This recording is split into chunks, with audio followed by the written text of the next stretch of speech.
Hi everyone, for today's video, I'm going to show you on how we are going to hide story on Instagram to all your followers. Let's get started. Firstly, we need to make sure that we do have an updated Instagram account. We can do so by going into our App Store and make sure that everything is updated. So once everything is updated, then we can go ahead and log in to our Instagram account. So once we are here, we can go ahead and we're going to swipe right and we are just going to take some photo. So just like for example, this one. And if we wish that this photo will be featured in our story, so we need to click this next icon. And right after that, we're going to click here, close friends. So technically, the first step that we're going to do then is to at least choose one friend. So just like for example, this one. And right after that, we're going to click next. So once everything is set, then we can go ahead and click share.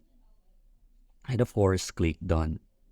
At the moment, that story is now being uploaded. So we're going to check then. So basically, the story was already uploaded. So what we can do now is to click the three dots here. And right after that, we're going to click story settings. And once we are here, we're going to click close friends. So if you notice earlier, we only choose one person to view our story. So all we need to do then, so that this will be officially hide to all our followers, is that we are going to unselect or clear this all. So we're going to click that. So basically that story was already hidden to all our followers. So there you have it. That's how we are going to hide our stories to all our followers on Instagram. I hope this video was helpful. Until the next one.